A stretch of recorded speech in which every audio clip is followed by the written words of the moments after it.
Família, o tema dessa mensagem de hoje é o inimigo silencioso. Quantos aqui têm inimigos? Amém? Vamos aqui ser sinceros, nós não deveríamos ter inimigos, né? Mas quantos aqui, vamos lá, você tem lá o seu chefe que é um mala, você tem o seu vizinho que fica pegando no seu pé, colocando música funk alta até altas horas da madrugada, e você só quer dormir, você quer orar e não consegue porque aquele endiabrado fica colocando aquelas músicas terríveis. Quantos aqui tem algum tipo de pessoa, não é que você deseja a morte dela, mas que você, às vezes você até fala: Senhor, promova um lugar celestial, brincadeira. Mas quantos aqui tem lutas e pessoas que vocês lidam e têm dificuldade muitas vezes de lidar? Amém? Amém, glória a Deus por isso. Metade da igreja está comigo nesse barco, o resto é muito espiritualizado e não tem esse tipo de problema. Eu louvo a Deus pela sua vida, né? Mas a verdade é que todos nós enfrentamos pessoas que pensam diferente de nós. Nós vivemos num tempo de tanta polarização, onde nós perdemos a noção de quem nós fatos, ou contra quem nós de fato devemos lutar. As pessoas acham que o inimigo é aquele que torce por um time rival. Não é inimigo, simplesmente torce por um time rival. Um palmeirense não pode ser o meu inimigo porque torce para o Palmeiras, não é verdade? Da mesma forma que na questão política tem se difundido esse tipo de discurso. Se você não pensa da forma como eu penso, você é meu inimigo. E não existe mais um desejo ou um anseio por uma palavra de amor que talvez tente convencer essa pessoa. Existe um discurso de ódio voltado a derrotar os meus inimigos. Nós, quando falamos a respeito de inimigos, pensamos em questões físicas, pessoas que realmente vivem no nosso meio. Mas eu quero falar algo muito mais profundo que isso, porque existe um inimigo silencioso que habita dentro de todo ser humano. Há um tempo atrás eu falei a respeito de um inimigo oculto.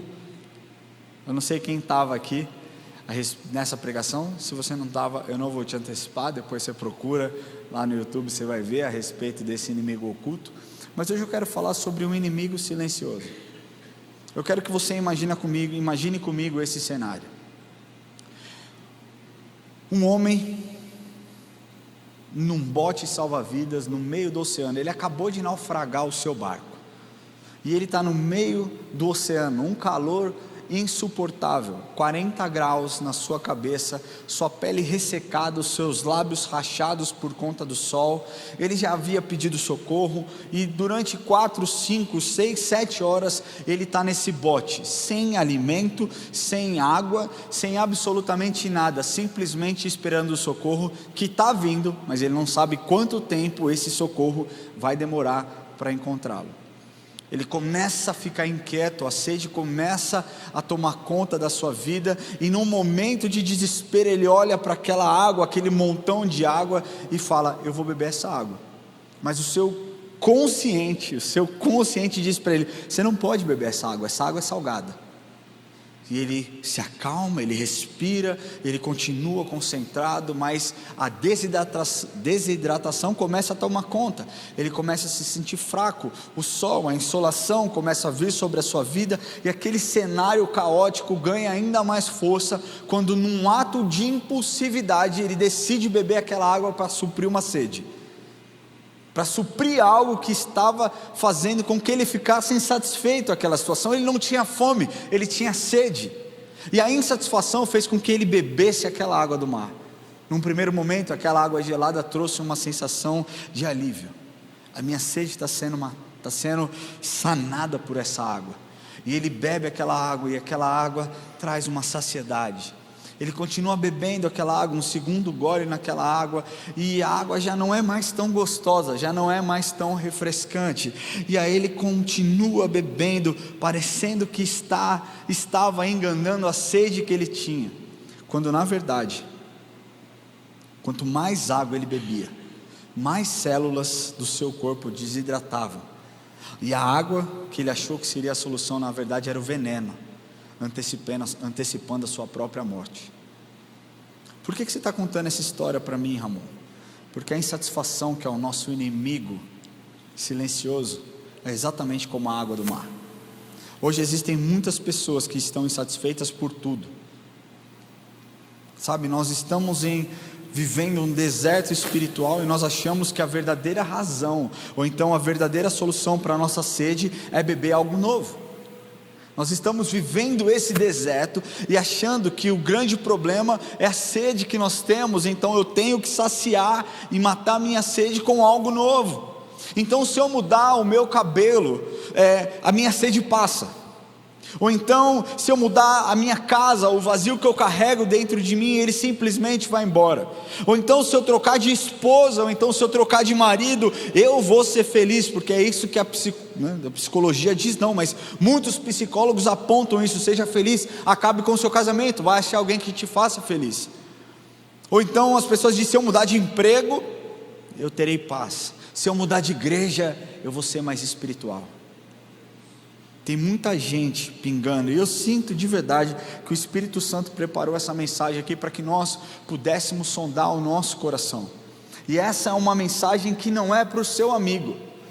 Talvez você esteja pensando: essa mensagem poderia ser para o meu pai, poderia ser para minha mãe, poderia ser para minha esposa, para o meu filho. Não, essa mensagem é para você. Você tem que olhar e falar: eu entendi que essa mensagem é para mim e eu vou mudar, porque nós precisamos entender que a insatisfação não é um problema de falta de água, é um problema de filtro do nosso coração.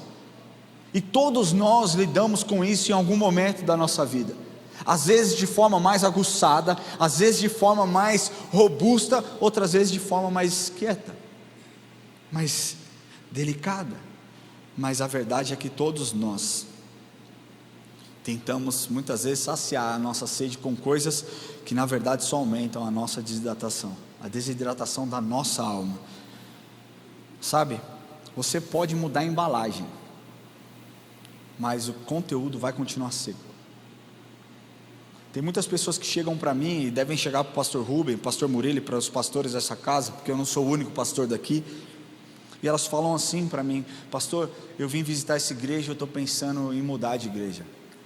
Nós recebemos muitos recentemente, por conta de algumas questões, alguns atritos em outras igrejas, e eles chegam aqui e dizem: nossa, nós gostamos da estrutura, nós gostamos da palavra, nós gostamos do louvor, nós gostamos de absolutamente tudo, essa igreja é uma igreja perfeita. E eu falo: não é perfeita, essa é uma igreja cristocêntrica, que ama Jesus. Mas da mesma forma que você está insatisfeito lá, se a sua insatisfação não for tratada e você entender talvez que isso seja um problema do seu coração, quando você pisar aqui, a insatisfação vai tomar conta da sua vida e você vai ficar pingando de igreja em igreja. O que eu pergunto para essas pessoas que vêm aqui é: você já orou? Você já perguntou para o Senhor se esse é o momento de você sair? Você já conversou com o seu pastor? Pastor, estou pensando nisso, estou pensando dessa forma, estou pensando em dar esse passo, estou pensando em tomar essa atitude. Não, já fiz tudo isso. Amém, Deus seja louvado. Então, se essa é a resposta de Deus para a sua vida, seja muito bem-vindo aí à church. Não, ainda não fiz, não sei se eu devo fazer. Não deve fazer. Antes de você vir aqui, converse com o seu pastor, tire um tempo, ore.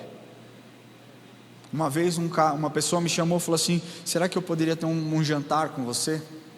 Eu falei: claro, vamos conversar. E a gente combinou e saímos para jantar, e nesse jantar ele começou a me fazer muitas perguntas. O que a igreja pensa disso? O que a igreja pensa daquilo? O que a igreja faz disso? Como que a igreja se posiciona? E eu comecei a entender que aquilo era uma sabatina. Em determinado momento eu me incomodei, eu perguntei para ele, eu falei: irmão, deixa eu te fazer uma pergunta, isso aqui é uma sabatina para ver se a igreja é boa o suficiente para você? Porque se for, cara, sinto muito, mas não é. Essa é a grande questão. As pessoas muitas vezes não entendem que eu posso mudar o cenário, mas se eu não mudar o ator principal, eu vou continuar sendo uma pessoa insatisfeita.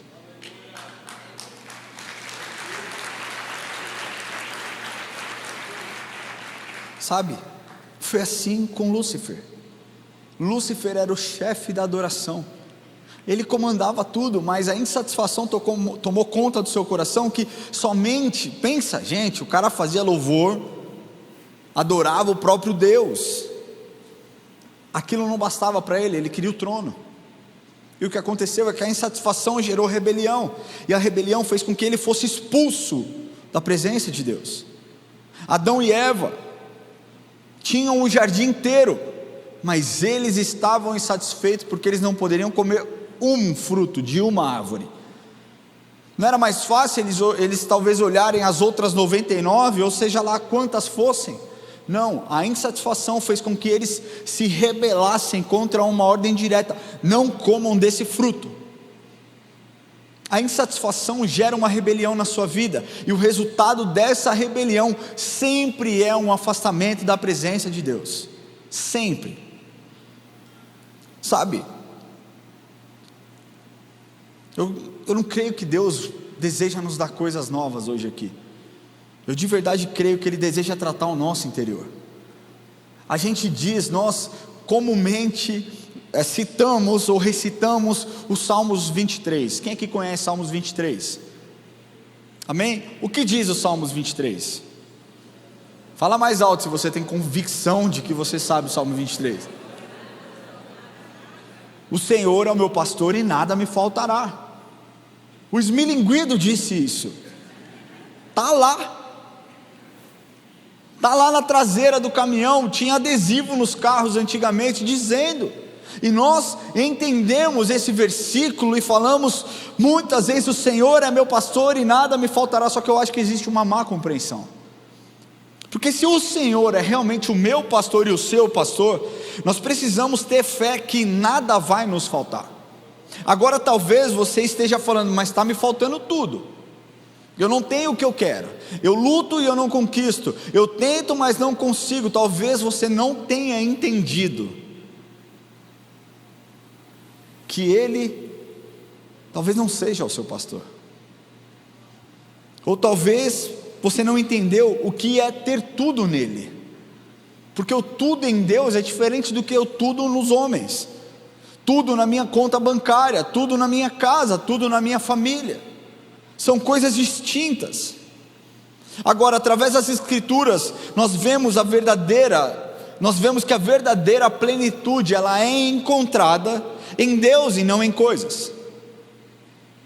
Eu quero ler para vocês o que está lá escrito no livro de Ageu, capítulo 1, versículos 6 e 7. Se você puder abrir a sua Bíblia, abra a sua Bíblia.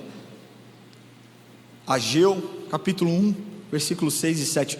Eu nunca preguei num texto de Ageu, primeira vez.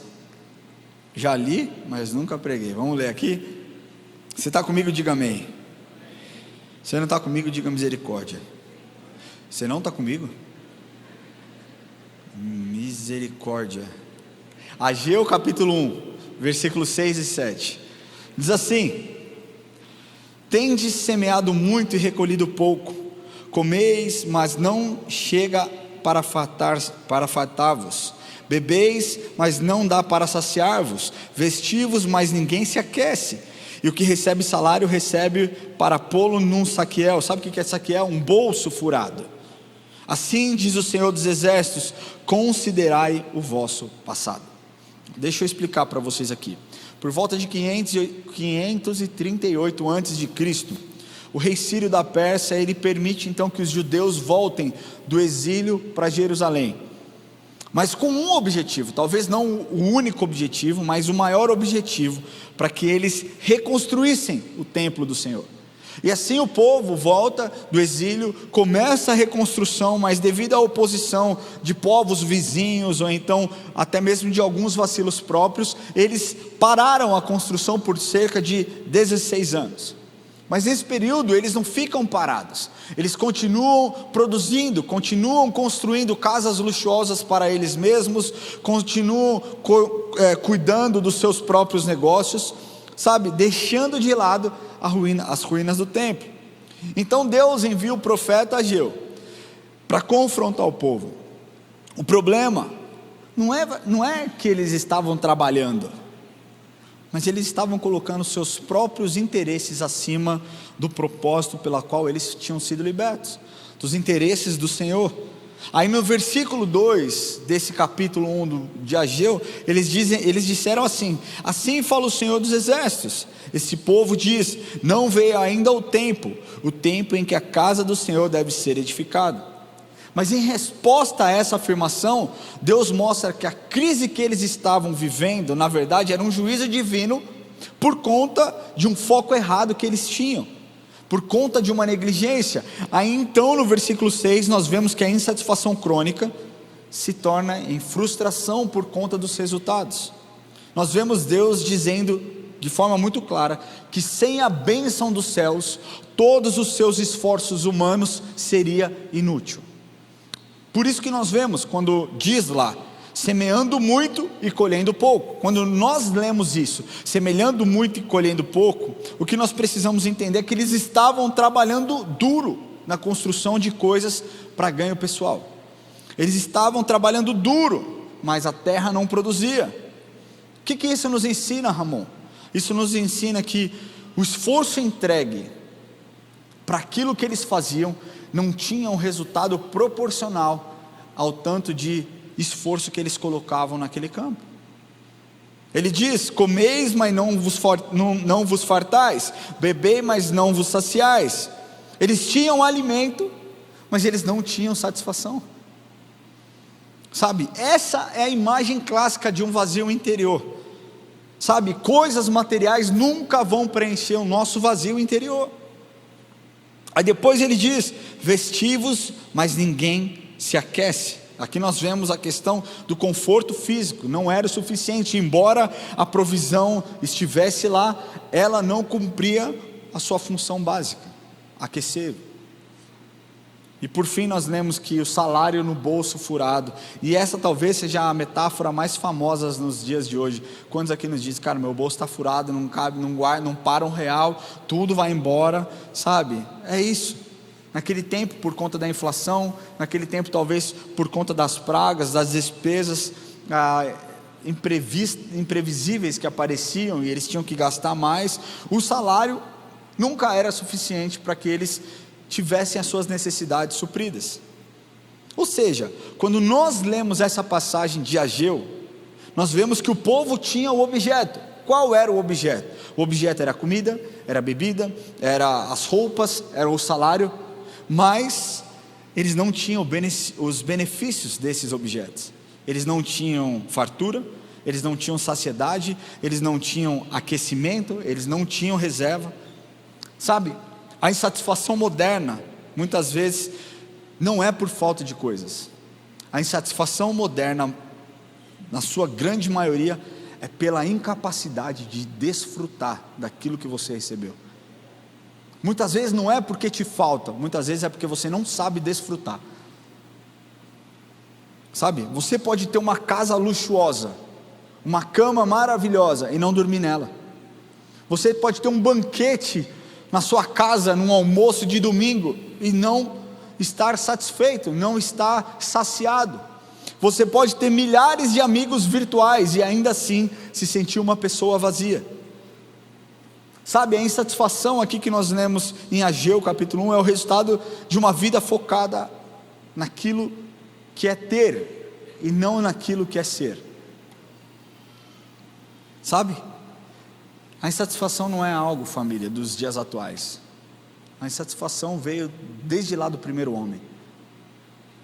Mas eu creio que Deus quer nos tornar pessoas mais gratas, com um olhar diferente, e entender que a saciedade, a plenitude, a completude do Espírito faz com que nós não estejamos insatisfeitos, mas que nós na sua presença sejamos plenos. Eu quero trazer 3 pontos para vocês aqui. O primeiro ponto: o sintoma da maquiagem.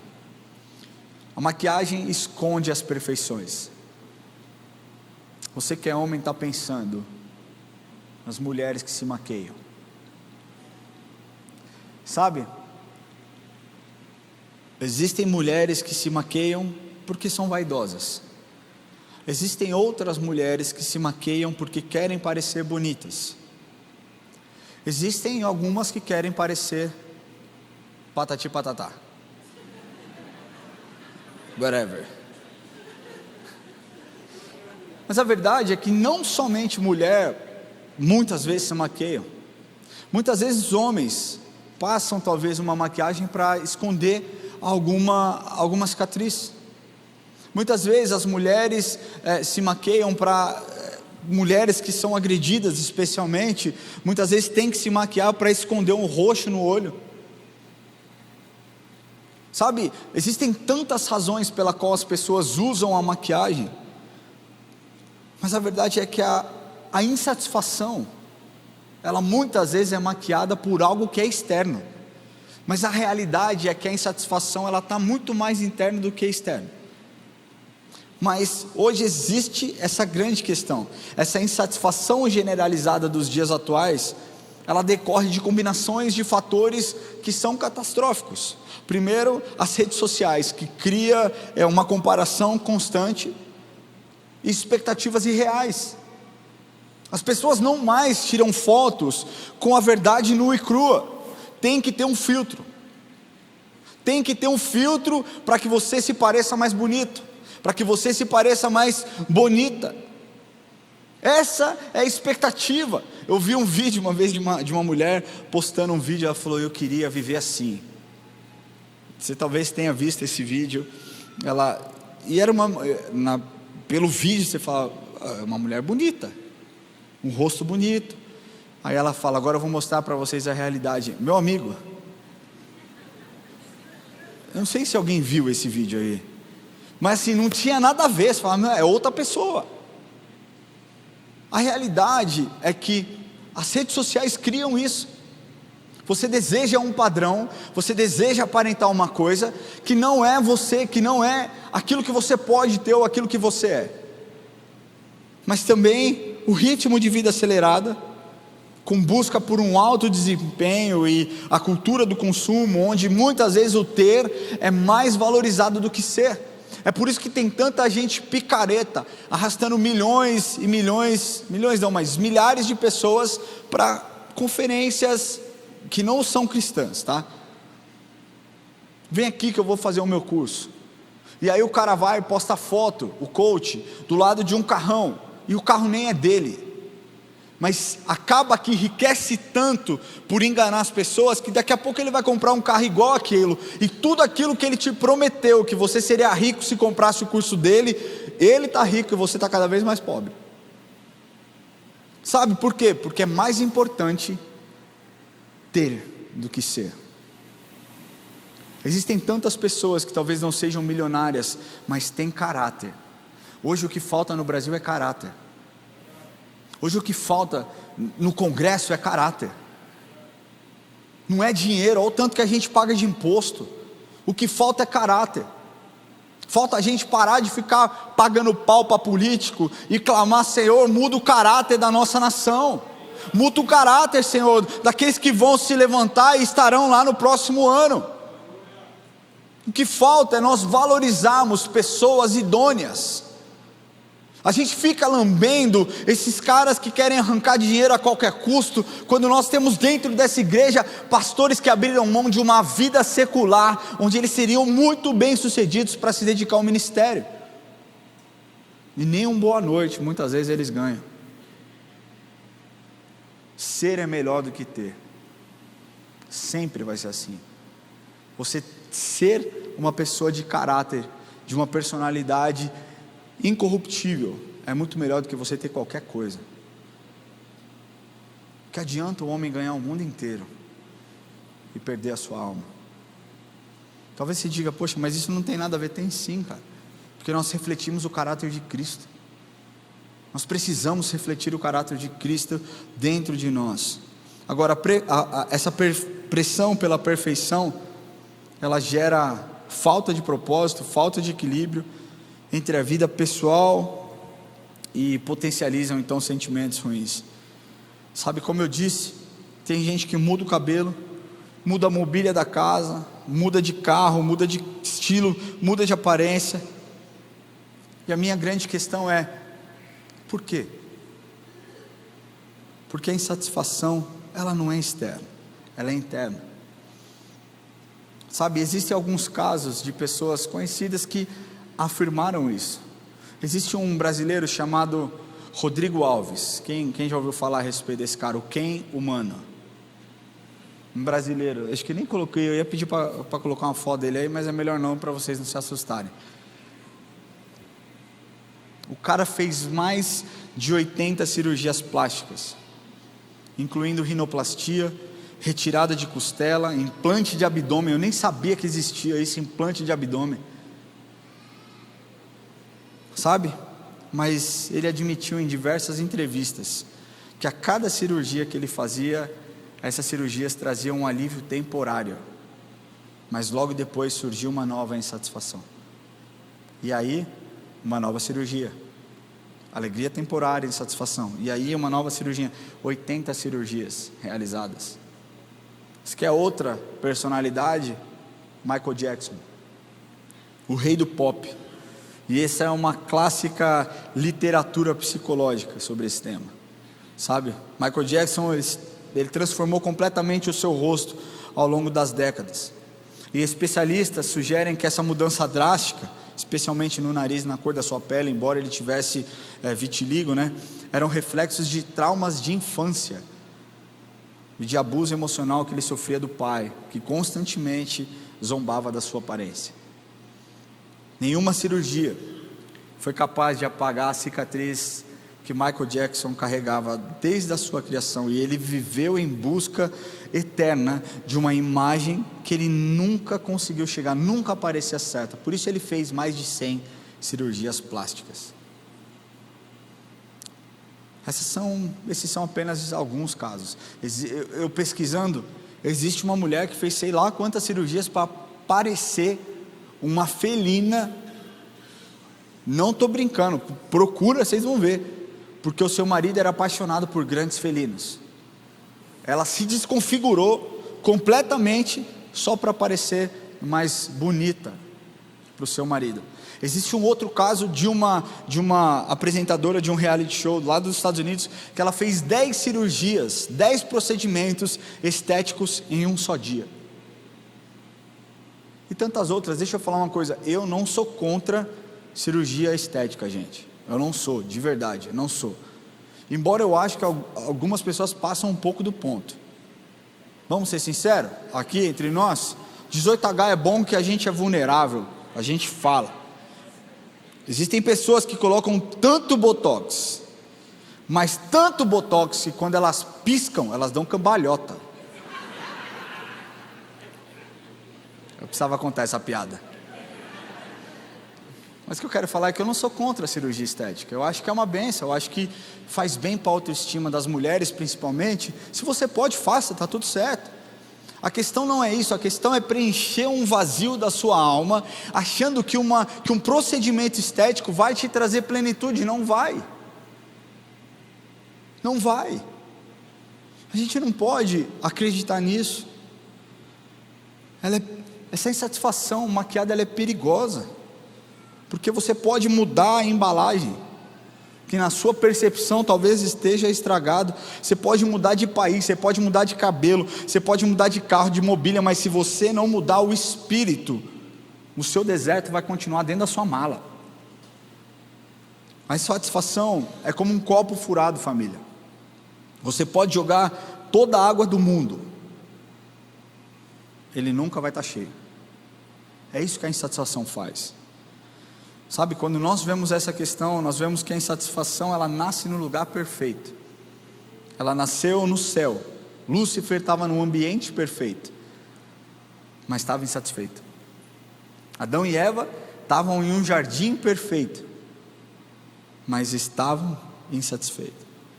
E aqui nós vemos que o problema não é onde você está, mas é aquilo que tem dentro de você. O problema não é o seu cenário, o problema é o seu coração. O problema não era o Éden, o problema era o coração de Adão e Eva.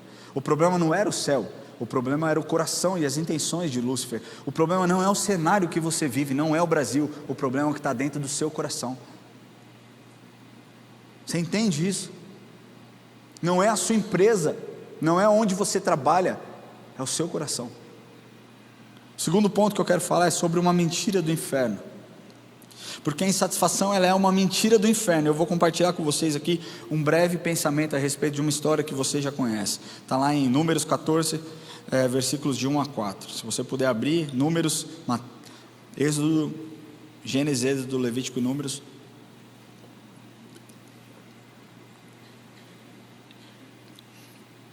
Capítulo 14, versículo de 1 a 4. Se você não tem, tudo bem, acompanha comigo aqui.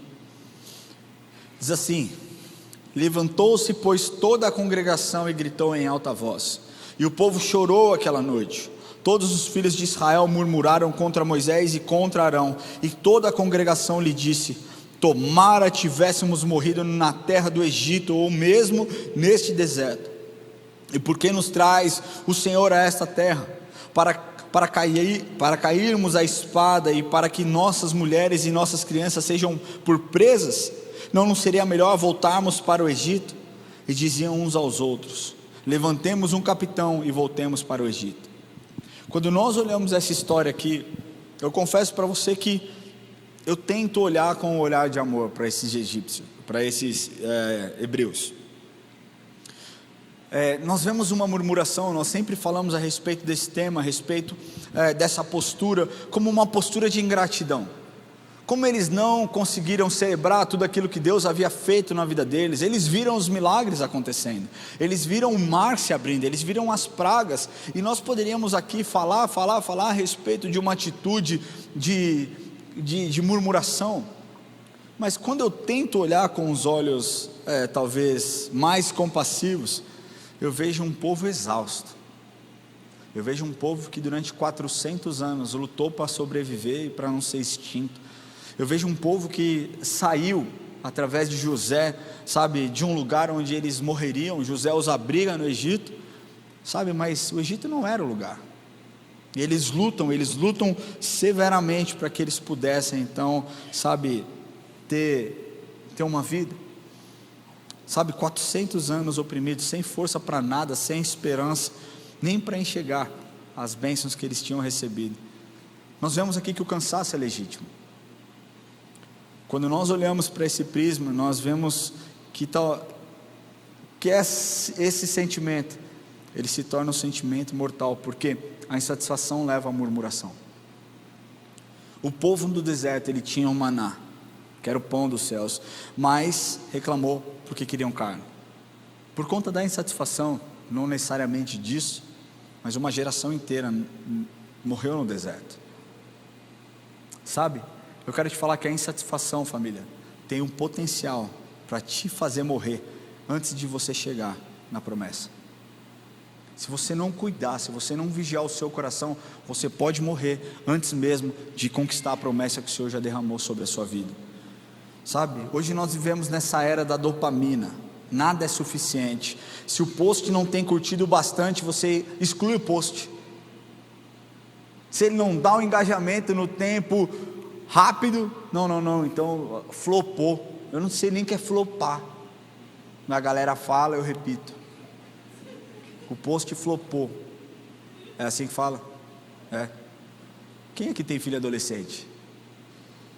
Vocês estão meio 6-7 também? Eu não estou entendendo nada. Eu converso com eles, eu fico: amém. Você entendeu, pai? Está farmando aura. Eu falei: a dona Aura trabalha no condomínio que a gente mora. E é verdade, eu tenho o telefone dela. Mas essa galera diz: flopou, o post flopou, então apaga ele, arquiva ele. Essa geração, essa era dopamina é terrível. O carro não é bom o bastante, então eu troco. O marido não é carinhoso bastante, então eu troco também. Sabe, nós estamos ficando doentes de tanto querer ter aquilo que nós não temos. Não é saudável nós mirarmos naquilo que nós não recebemos. Se Deus não te deu, Ele não te deu por uma razão. Qual? Eu não sei, eu não sou Deus. Você acha que Deus me dá tudo o que eu peço? Você acha que realmente o pastor Lamartine recebe de Deus tudo aquilo que ele pede? Deus é bom para dar e Deus é bom para não dar também, e está tudo bem, Ele é bom o tempo todo. Agora, eu não posso achar que Deus só cuida de mim quando Ele fala sim para mim. Eu perguntei quantos têm filho adolescentes, quantos têm filho de 0 a 200 anos. Você dá tudo o que seu filho quer? Você já deu tudo o que seu filho queria? E você tem suas razões para talvez presenteá-lo ou para talvez falar não. Eu lembro que quando eu tinha 13 ou 14 anos, eu trabalhava já e eu queria uma televisão para o meu quarto. Meu pai está aqui, ele vai lembrar dessa história. Eu falei, pai, eu queria uma televisão. Ele falou, tá bom, você tem seu dinheiro, vamos lá, eu te ajudo a comprar. E nós fomos lá nessas, Cas Bahia, Marabras, sei lá que era, e faltava R$150. Você lembra disso ou não? Mais ou menos. E eu falei, meu pai vai me dar. Cara, eu sou um bom filho, cara. Eu sou demais. Eu sou demais e humilde. Eu falei, meu pai vai me dar. E eu fiquei olhando para a cara dele e ele falou, você precisa de R$150? Eu falei, eu preciso para completar. Ele, vou te arrumar um negócio. Fui panfletar, ele me arrumou um bagulho para panfletar. Pai, eu te agradeço por isso, porque tudo que eu sei a respeito de valorizar o trabalho dos outros, foi você que formou em mim. Eu valorizo quem lava o meu carro, eu valorizo tudo. Por isso que eu não consigo parar no farol e o cara vir me entregar um negócio, não consigo não pegar. O que eu vou fazer com aquilo? Nada. Mas não consigo falar, obrigado. Sabe? Meu pai não deu aquilo que eu queria naquele momento, mas ele me ensinou uma lição poderosa, que se ele tivesse me dado, não seria tão enriquecedor na história da minha vida, quanto a atitude que ele teve. E na nossa vida é assim. Não é saudável nós mirarmos aquilo que nós não recebemos. Sabe, quando nós alimentamos esse sentimento, nós não temos gratidão em nossas vidas. Agora, existe um ciclo que acontece repetidamente para aqueles que estão insatisfeitos. Preste atenção, esse ciclo é um ciclo clássico. Começa com uma insatisfação, se torna uma murmuração, depois uma rebelião e então uma ruína, então uma queda, então a perda de um relacionamento profundo com Deus. Falando de trabalho, talvez vocês que são de uma geração acima da minha, da idade do meu pai, vocês tenham ficado na mesma empresa por 20 anos, por 30 anos. Sabe qual que é a média de duração hoje em um trabalho? Sabe quanto? 2 anos. Que história você constrói em 2 anos? 2 anos. Pastor Rubem, quanto tempo o senhor trabalhou? Na Suzano? 20. E na Vale? 10 anos. Aí dá para construir uma história. Murilo trabalhou, cadê o Muto aí? Quanto tempo você trabalhou na Siemens, mano? 20 anos na Siemens. Você constrói uma história. Agora, 2 anos é a média das pessoas que ficam num emprego. Pior, essa geração de 18 a 24 anos, a média é 9 meses. Você está duvidando de mim? Pesquisa no Google ou no chat. O chat é mais rápido. Não vou fazer propaganda para a sua empresa não.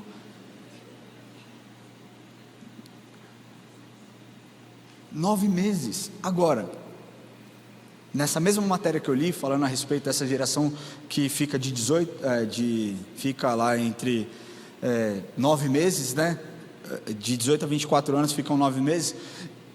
Esse mesmo estudo apontam que uma empresa entende que o funcionário não pode falar agora, né? Colaborador nada, é empregado, funcionário. Não é com essa história não. Que para ele ter a identidade da empresa, ele demora pelo menos 100 dias, de 100 a 110 dias, nós estamos falando de quase 4 meses, ou seja, ele demora quase 4 meses para entender a mentalidade da empresa, aí ele fica mais 5 e fala, não, quero ir embora. Sabe por que as pessoas, na sua grande e vasta maioria, decidem trocar de emprego? Sabe por quê? remuneração, dinheiro. Também não sou eu que disse, está nesse mesmo estudo. Agora, sabe quanto tempo essa pessoa permanece satisfeita depois que ela troca de emprego, ou então depois que ela tem um aumento? Sabe quanto tempo dura essa satisfação? 3 meses, 3 meses, aí volta a insatisfação. Sabe por quê? Porque a insatisfação não é a respeito daquilo que ela ganha, a insatisfação está no seu coração. Ela pode ganhar um rio de dinheiro que ela vai continuar sendo uma pessoa insatisfeita. Tem muita gente trocando de carreira como se troca de roupa. Tem muita gente fugindo de responsabilidade, achando que o problema é o empregador, quando na verdade o problema é o caráter da pessoa que não se submete. Você quer ser diferente? Seja o primeiro a chegar e o último a sair. Faça mais do que lhe é pedido. Você quer ser diferente? Você quer ser reconhecido? Brilhe a luz de Jesus onde você estiver. Como que eu faço isso, Ramon? Leia a Bíblia. Busque o Espírito Santo, Ele vai te dar as estratégias. Agora não caia nessa mentira de que a insatisfação é algo positivo. Não é. A insatisfação vai fazer com que você reclame, vai fazer com que você duvide se Deus está fazendo ou não está fazendo. Eu não estou falando aqui que você deve morrer na mesma empresa do começo ao fim, mas existem pessoas que não buscam a Deus, um direcionamento. Espírito, eu devo me mover para este lugar, Deus te colocou lá, por que então Deus vai te tirar? Pode te tirar, porque a vida é feita de ciclos. Uma vez um irmão me procurou e falou assim: você ora comigo, eu acabei de perder o meu emprego. Eu falei: lógico, cara, por favor, pastor, você pode fazer uma campanha de oração? Vamos fazer uma campanha de oração junto. Fizemos uma campanha, em 3 meses ele estava empregado numa companhia aérea, para ganhar, não o que ele ganhava, mas tinha muitos benefícios, cara. E eu falei: glória a Deus, e ele ficou todo contente, glória a Deus, glória a Deus. Passaram 2 meses, eu não estou brincando, 2 meses, ele me procurou e falou assim: você não sabe, mudei de emprego. Eu falei: oi? Eu falei: você está me devendo um almoço, e você já mudou de emprego? Ele falou: não, mudei, porque Deus me levou para outro lugar. Eu falei: calma aí, irmão, calma, você acha que Deus é um Deus de confusão? Como que Ele abriu uma porta para você, então quer dizer que Ele se enganou? Putz, abri a porta errada, não era aqui, era lá. Falei: é verdade que você acredita nisso? Aí ele ficou todo assim: não, mas entenda que eu vou ganhar mais, 30% a mais do que eu ganho hoje. Eu falei: cara, e a resposta de Deus? Você buscou a Deus, Deus abriu uma porta, e aí você muda.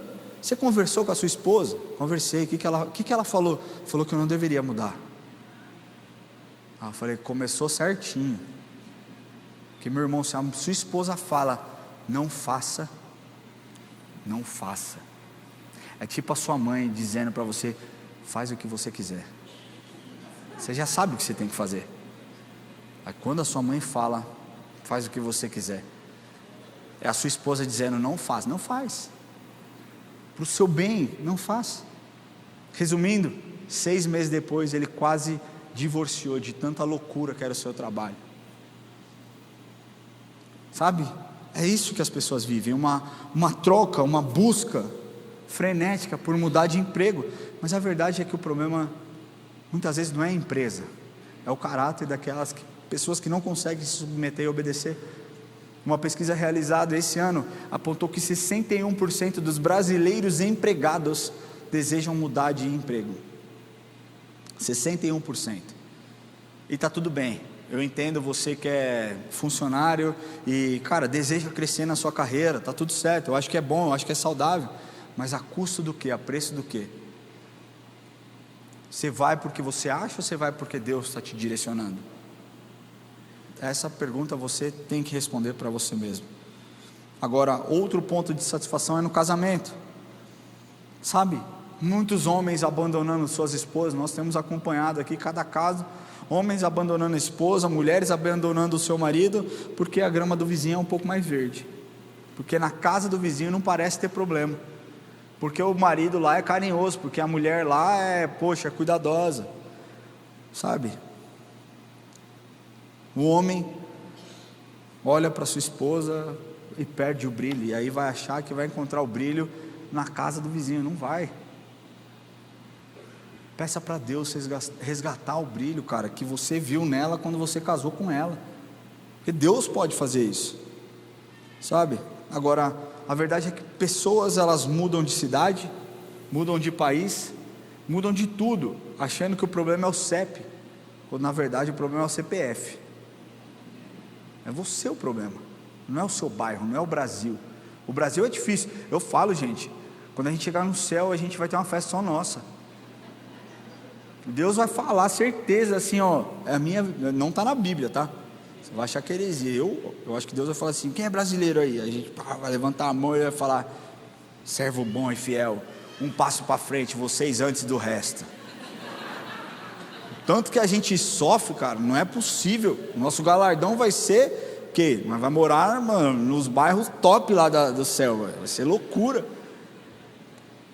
sabe? Agora as pessoas estão achando, vivendo uma vida aqui, cara, fantasiosa, sabe? A insatisfação que nós estamos lidando aqui é algo realmente grave, família. Muitas pessoas têm se perdido e perdido o seu propósito, porque estão tomando decisões por conta, sem consultar a autoridade espiritual sobre a sua vida, que é o Espírito Santo. Busque o Espírito Santo. Agora, talvez você diga: tá bom, Ramon, eu entendi que a insatisfação que eu tenho vivido, ela não é saudável, não é o que Deus espera de mim, mas o que eu posso fazer? Eu vou te dar a resposta. Você precisa buscar o contentamento que vem do alto. Só do alto vem esse contentamento. Eu quero ler para vocês, é meu último ponto, Filipenses capítulo 4, versículos de 11 a 13. Diz assim: Paulo escreveu essa carta aos Filipenses, e ele diz assim: digo isto, não por causa da pobreza, porque aprendi a viver contente em toda e qualquer situação. Tanto sei estar humilhado, como também ser honrado, de tudo e em todas as circunstâncias, já tenho experiência, tanto na fartura como de fome, assim de abundância como de escassez, tudo posso naquele que me fortalece. Essa é uma outra frase que o Smilling Guido citava muito. Tudo posso naquele que me fortalece. Só que as pessoas, muitas vezes, na sua má interpretação, usavam e usaram esse texto para falar que, para trazer uma motivação mais organizacional do que algo espiritual. Então, cara, é aquela parada. O irmão está filmando aqui, eu não posso falar. Aí ele parou de filmar, obrigado. Saca? Tipo, bate no peito, aquelas coisas que a gente vê na internet e fala: não é possível que o cara se dispõe a fazer uma parada dessa achando que isso é motivação. Não pode ser. E aí ele fala: repita comigo, tudo posso naquele que me fortalece. E aí você diz, ele fala: agora vai lá vender. Vai, caramba, não tem nada a ver uma coisa com a outra. Sabe, quando Paulo escreve essa carta aos Filipenses, nós precisamos entender o contexto, pelo que ele escreve isso. Quando Paulo escreve a carta aos Filipenses, ele estava preso. Ele não estava num resort, ele não estava de férias, ele não estava curtindo alguma coisa, uma festa legal, ele estava preso. E a carta de Filipenses, lá do capítulo 4 especificamente, pastor Rubem me corrija se eu estiver errado, é conhecida como a carta da alegria. Agora, como um homem pode escrever a carta de toda a Bíblia, que diz sobre a alegria mais completa, estando ele preso? Essa carta ele escreveu pouco antes da sua morte, lá no ano 61 depois de Cristo, sabe? Ele estava preso, algemado a um soldado romano, enfrentando incertezas a respeito de um julgamento que ele enfrentaria, que poderia levá-lo à morte. Agora, ele diz, ele conhecia o frio, ele conhecia a fome, ele conhecia a solidão, ele conhecia a privação da liberdade. E a igreja de Filipos era uma igreja muito amada por Paulo. Nós falamos semana passada que o Espírito Santo impediu Paulo de ir para a Ásia, dizendo para que ele fosse para Macedônia, e lá a caminho de Macedônia, ele então abre a igreja de Filipos, ele abre Tessalônica, ele abre lá em Bereia. Paulo, direcionado pelo Espírito, abriu e criou e fundou a igreja em Filipenses, para o quê? Para resgatar aquele povo, e ela se torna então uma das igrejas que mais sustentou Paulo financeiramente. Sabe, quando nós lemos esse texto, nós vemos que eles haviam também enviado uma oferta financeira para ajudá-lo na prisão através de um homem chamado Epafrodito. E quando Paulo escreve esse capítulo final para agradecer essa oferta, mas ao mesmo tempo ele deixa claro que a sua alegria não dependia daquele dinheiro que ele recebeu. Quando Paulo diz que aprendeu a viver contente em toda e qualquer situação, essa palavra contente no grego, né, ou no original, autarkes, se eu não me engano, ela significa uma autossuficiência, ela significa uma dependência das circunstâncias, ou seja, não é algo natural. Aqui o que Paulo diz é que ele aprendeu sobre isso. Aprendi a estar contente em todas as situações, em todas as circunstâncias. O que isso significa? Que esse contentamento foi um processo, não foi um estalar de dedo, foi um entendimento movido pelo Espírito, de uma forma como ele deveria se posicionar, uma disciplina desenvolvida. Sabe o que Paulo está dizendo aqui, parafraseando? A minha paz, ela não oscila de acordo com o meu saldo bancário. A minha paz, ela não oscila se eu estou preso ou se eu estou solto. A minha paz, ela não oscila se eu tenho muito ou se eu tenho pouco, se eu estou confortável na minha cama ou não. Esse versículo que é um dos mais citados e talvez um dos mais mal compreendidos e interpretados da Bíblia, porque, como eu disse, o erro comum é muitas pessoas usam este verso como um mantra de superação. Muitas pessoas usam esse verso para ganhar competição, ganhar negócios, mas o sentido real nesse contexto é que Paulo está dizendo: eu tudo posso, eu consigo suportar todas as situações com Cristo, mas eu não consigo passar por todas elas sem Cristo. O que Paulo está dizendo aqui?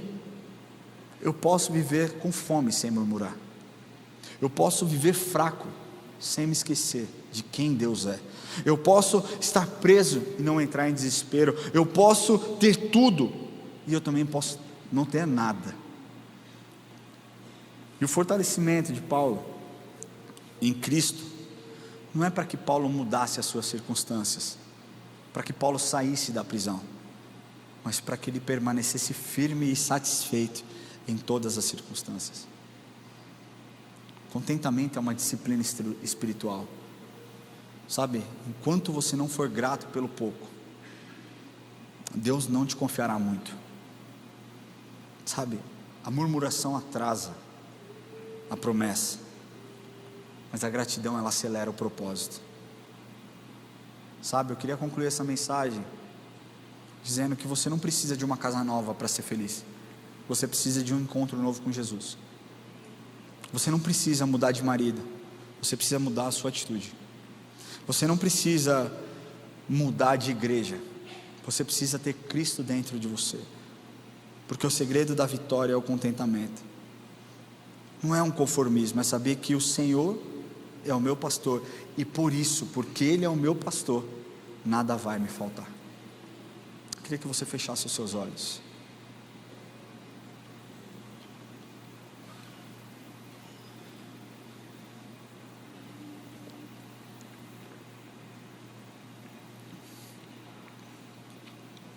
Hoje eu queria falar com você, e eu queria fazer uma pergunta muito sincera para você. Quantos aqui estão cansados de fugir? Sabe, a insatisfação, ela cansa, ela gera cansaço, ela gera tantos sentimentos ruins dentro de nós. A insatisfação, ela faz com que você tente buscar alegria de forma enlouquecida, ensandecida, em todos os lugares e a qualquer custo. Por isso que tantas pessoas têm se perdido nas noites, é por isso que tantas pessoas têm se perdido em relacionamentos que não têm futuro e não levam as pessoas a lugares nenhum.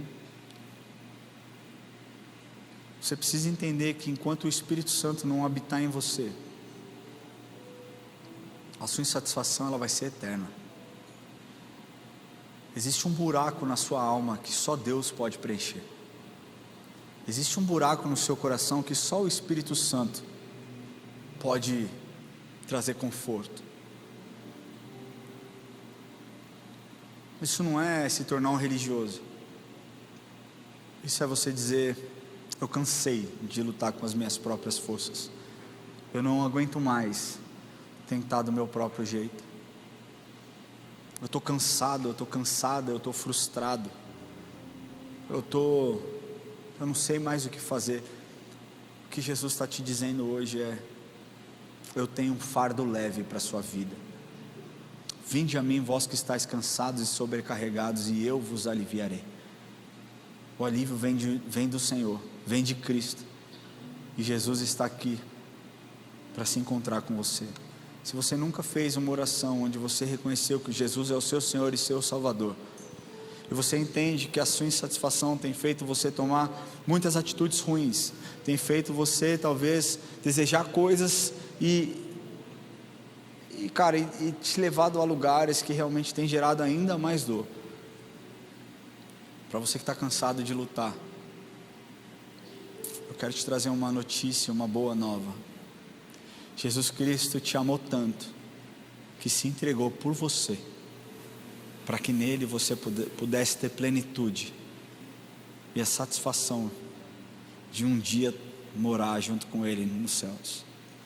A eternidade não é assegurada porque nós somos bons, mas porque Ele nos deu vida e vida em abundância. Segundo aquilo que nós acreditamos, só tem acesso a isso aqueles que entregam o seu caminho ao Senhor, aqueles que confessam Jesus como Senhor e Salvador. E eu queria convidar você que entrou aqui hoje e entendeu que precisa de uma mudança na sua vida, e entendeu que você precisa que o Senhor seja o seu Senhor, que Jesus seja o seu Senhor. Eu queria pedir que você levante a sua mão e eu quero orar com você. A igreja está de olhos fechados, você não precisa se preocupar. Se você deseja entregar o seu coração para Jesus nessa noite, eu queria pedir que você levante a sua mão onde você estiver e eu quero orar com você. Existe alguém aqui hoje? Glória a Deus pela sua vida aí atrás, eu te vejo. Glória a Deus. Fica com a sua mão levantada para que a gente possa te enxergar. Glória a Deus pela sua vida. Existe mais alguém aqui hoje que deseja entregar o coração? Eu queria pedir que você que deseja fazer essa oração, que você fique em pé no seu lugar, e eu quero orar por você. Glória a Deus pela sua vida, jovem. Existe mais alguém? Glória a Deus aí atrás também. Eu queria pedir que você, por favor, saia do seu lugar, venha aqui à frente, para que eu possa orar com você. Se você não se sentir confortável de vir sozinho, pode pedir para alguém, para que alguém te traga. Se você está desse lado aqui talvez e também deseja fazer essa oração, que você possa vir, sair do seu lugar. Hoje o Espírito Santo quer tomar a sua vida e quer que você tenha verdadeiramente um encontro que transforma a sua história de uma vez por todas. Amém? Enquanto nós estamos aqui, você pode sair do seu lugar se você sentir o Espírito Santo te tocando. Amém? Glória a Deus. E aí, meu? Beleza?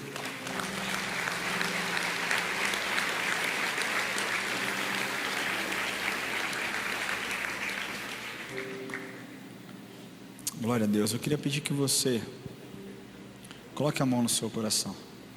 Nós vamos orar juntos. Repita comigo essa oração. Diga assim: Senhor Jesus, hoje eu entrego o meu coração em tuas mãos. Jesus, perdoa os meus pecados e escreve o meu nome no livro da vida. Me ajuda, Espírito Santo, a tomar boas decisões. Não me permita caminhar por lugares sombrios, mas que eu seja guiado pelo Teu Espírito todos os dias da minha vida, em nome de Jesus. Pai, eu oro pelos meus irmãos e pelas minhas irmãs que decidiram entregar os seus corações para Jesus. Eu oro para que a Tua paz esteja com eles. Eu oro para que o Senhor os acompanhe, para que o Teu Espírito os guie e os guarde de todo mal. Eu oro, Deus, para que eles possam ser cheios da Sua presença e para que a satisfação do Senhor tome conta da vida deles. Deus, que toda dor causada por palavras, que toda dor causada, Senhor, por atitudes passadas possam ter, Senhor, um ressignificado na vida deles. A sua palavra diz que aqueles que estão em Cristo são novas criaturas, as coisas velhas ficaram para trás e eis que tudo novo se fez, que eles possam entender que no Senhor eles têm uma nova história. Obrigado, Deus, porque hoje é a construção de um novo começo, é o nascimento, Senhor, de um legado, Senhor, que atingirá gerações e gerações. Obrigado, Senhor, por todas as vidas que ainda serão impactadas pela vida deles. Em nome de Jesus eu oro e te agradeço. Amém e amém. Glória a Deus. Eu queria pedir que vocês seguissem a equipe de consolidação. Nós vamos orar de forma individual com vocês. Ninguém vai pedir nada, só sigam por favor aqui a equipe de consolidação. Eu queria terminar com a igreja, eu queria pedir que você fique em pé.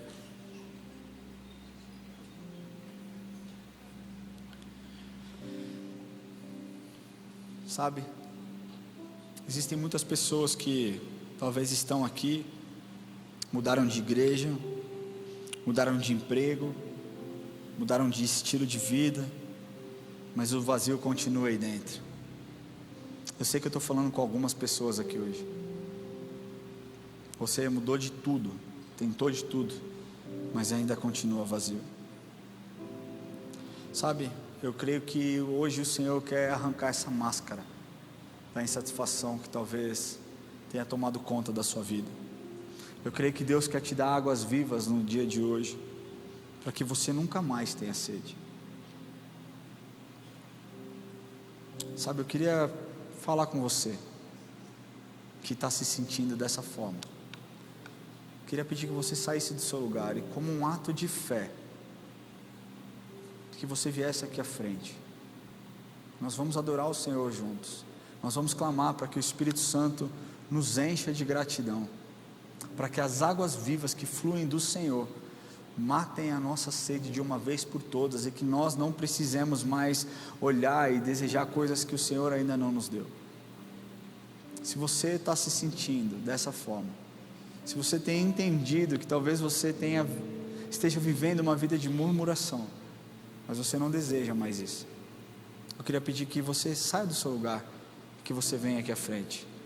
Não precisa ficar com vergonha, só vem, vamos aqui, a gente está junto no mesmo barco, todos nós somos iguais. Simplesmente saia do seu lugar e vem aqui. Eu queria pedir que as luzes fossem um pouquinho mais baixas, por favor, para aqueles que buscarão águas vivas vinda do Senhor. Eu quero te falar que Ele vai responder. Eu declaro a liberdade do Espírito sobre a sua vida. Você não precisa ficar preso no seu lugar com vergonha. Pior do que viver uma vida de insatisfação é não reconhecer o quanto você precisa de Cristo, para que as suas atitudes sejam transformadas. Mas eu creio que esse é um passo importante na nossa vida, na sua história. Se você tem vivido uma vida de insatisfação, sai do seu lugar e vem aqui. Senhor Deus, nós oramos, Deus, pelo nosso coração, Senhor. Senhor, nós queremos pedir perdão, Deus, por todas as vezes que nós murmuramos. Nós queremos pedir perdão, Deus, por todas as vezes que nós duvidamos que o Senhor está fazendo. Deus, nós não queremos, Deus, que a insatisfação domine a nossa mente, domine o nosso coração. Nós não queremos, Deus, ser tomados, Deus, por esse sentimento maldito, Senhor. Nós queremos ser, Deus, encorajados pelo Teu Espírito a acreditar no processo, a confiar naquilo que o Senhor está fazendo, Deus. Eu oro, Deus, pelos meus irmãos e pelas minhas irmãs que vieram aqui à frente em especial, Deus, porque, Deus, eles se puseram numa condição, Senhor, de vulnerabilidade, mostrando e desejando que eles querem algo novo do Senhor. Não é algo novo, Deus, para que eles tenham bênçãos, mas algo novo, Deus, porque existe algo tomando conta do coração, Pai, onde nós não desejamos mais dar espaço a isso. Deus, eu oro, Deus, para que o Senhor sonde os corações, para que o Senhor ministre a sua palavra no coração de cada um deles, para que o Teu Espírito Santo se mova na vida deles e que eles possam ter plenitude no Senhor. Deus, talvez esse sentimento de insatisfação está sendo causado por circunstâncias externas, por, Senhor, lutas que eles estão vivendo. Eu oro, Deus, por um momento de paz. Eu oro, Deus, por um tempo de refrigério. Eu oro, Deus, por um tempo onde o Senhor os esconderá embaixo das Tuas asas. Eu oro, Deus, que eles não mais serão assolados por pensamentos ruins, por pensamentos, Senhor, que abalem a fé dos teus filhos. Eu oro, Pai, para que o teu Espírito Santo venha sobre a vida deles, Deus, e coloque a certeza e a gratidão daquilo que o Senhor já fez e ainda vai fazer, Senhor. Eu oro por nós, Deus, pela nossa igreja, pelo nosso coração. Não nos permita, Deus, mirar naquilo que nós não temos, que nós não, Senhor, tenhamos inveja, Senhor, daquilo que o Senhor está fazendo na vida dos outros, que nós tenhamos contentamento daquilo que o Senhor está fazendo na nossa vida. Pai, nós recebemos algo precioso do Senhor, algo especial do Senhor, e nós somos gratos ao Senhor por aquilo que o Senhor tem nos dado. Não nos permita, Deus, duvidar de que o Senhor é um bom Pai, porque nós não recebemos aquilo que nós queremos. A sua vontade, ela é boa, perfeita e agradável, e na medida que o Senhor tem, nós aceitamos. Te agradecemos, Deus, te agradecemos por esse culto. Eu oro, Pai, para que essa mensagem reverbere no coração dos meus irmãos, que eles possam ser encontrados e impactados pelo teu Espírito. Oro, Pai, para que o Senhor os leve em segurança, dê a eles uma semana abençoada, Senhor, mais uma semana de comunhão com o Senhor, uma semana de reflexão a respeito das tuas bênçãos na vida de cada um deles, Pai. Oro, Deus, para que nos nossos lábios a gratidão esteja pronta para sair, mas a murmuração não ganhe espaço no nosso coração. Te louvamos, Jesus, te amamos, amamos a sua doce presença, Espírito Santo, e pedimos, nos abençoe, guarde as nossas famílias, guarde a nossa casa, guarde a nossa igreja, a sua igreja. Em nome de Jesus nós oramos. Pai nosso que estais no céu, santificado seja o teu nome, venha a nós o teu reino, seja feita a tua vontade, assim na terra como nos céus.